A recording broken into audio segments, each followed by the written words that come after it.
तो सबसे पहला क्वेश्चन तो ये है मेरा आपसे कि एक स्मार्ट एसएमई कैसे कोई भी एसएमई बन सकती है, और उससे भी पहले कि एक स्मार्ट एसएमई होती क्या है एक्चुअली।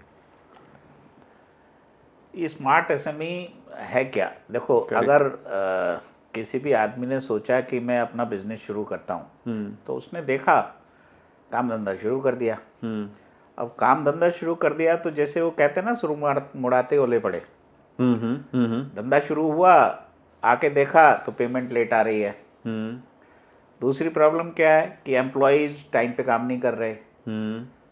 थोड़ा सा एम्प्लॉय ट्रेन हुआ तो भाग गया, बाजार से उधार नहीं मिल रहा। तो मतलब ये है कि एसएमई की जो समस्याएं हैं वो सारी की सारी उसके सर पे आ जाती हैं। करेक्ट। और क्योंकि एसएमई का एंटरप्रेन्योर के पास पहले से ही रिसोर्सेज की कमी है, स्किल की कमी है, तो ये सारी की सारी प्रॉब्लम उसे एक ऐसी जगह पे लेके जाती है कि जहाँ पे वो स्ट्रेस, ब्लड प्रेशर, वो सारी की सारी परेशानियां उसके सर पे आने लगती हैं और उसे लगता है कि मैं कहाँ आके फंस गया। करेक्ट। तो अब दूसरा क्वेश्चन ये आपने पूछा कि जी ये स्मार्ट एसएमई होती क्या है। It's a burning problem. तो अगर इन सारी समस्याओं से आपको छुटकारा पाना है तो स्मार्ट एसएमई का एक कंसेप्ट है। स्मार्ट एसएमई का कंसेप्ट आप ये समझिए कि स्मार्ट एसएमई है क्या। मतलब अगर मैं आपको साधारण भाषा में समझाऊं तो ये जो परेशानियां आपके बिजनेस में आती हैं, तो इसका मतलब ये है कि आप अपने हिसाब से काम नहीं कर पा रहे। करेक्ट। आप आते हो, आपका वेंडर, मैं कुछ मांग रहा हूँ वो कुछ दे रहा है, क्रेडिट पीरियड दे नहीं रहा, कस्टमर टाइम पे पैसे नहीं दे रहा। इसका मतलब आपके हिसाब से काम नहीं हो रहा।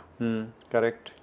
एक स्मार्ट एसएमई की अगर मैं एक लाइन में डेफिनेशन देना चाहूँ कि अगर एंटरप्रेन्योर अपनी एसएमई का काम अपने हिसाब से, अपनी प्लानिंग से, अपनी पेस पे कर पा रहा है, तो इसका मतलब उसका ऑर्गेनाइजेशन स्मार्ट है। ओके।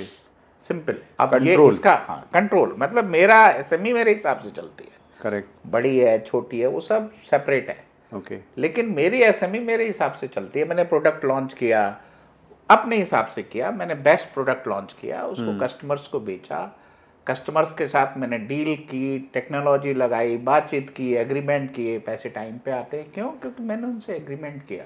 वेंडर के साथ मैंने क्रेडिट पीरियड फिक्स किया कि इतने पीरियड में मैं दूंगा, उस हिसाब से मैं उसे पेमेंट कर रहा हूँ। मैं कस्टमर का प्रोडक्ट का एनालाइज कर रहा हूँ, अपने प्रोडक्ट में रेगुलर इनोवेशन कर रहा हूँ, तो प्रोडक्ट पे भी मेरा कंट्रोल है। करेक्ट। तो एक स्मार्ट एसएमई को अगर मैं देखूं कि मेरे बिजनेस के ऊपर मेरा कंट्रोल है, इसका बेंचमार्क मैं बता देता हूं कि आप कुछ काम ऐसे करते हो कि जो आप अपनी मर्जी से करते हो।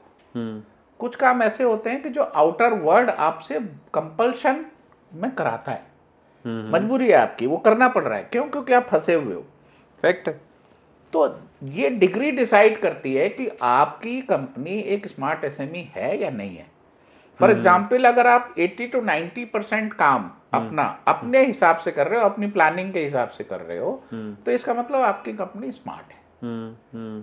शुरुआत में ऐसा नहीं होगा। जब आप खोलोगे तो पता चलेगा कि यार मैं तो सुबह आता हूँ प्लानिंग करके, वो काम होता ही नहीं है क्योंकि कोई प्रॉब्लम आ गई, कोई आ गई। तो उसको आपको सिस्टमेटिकली सॉल्व करना है और अपनी कंट्रोल की डिग्री बढ़ानी है, तभी आप एक स्मार्ट एसएमई बन पाएंगे।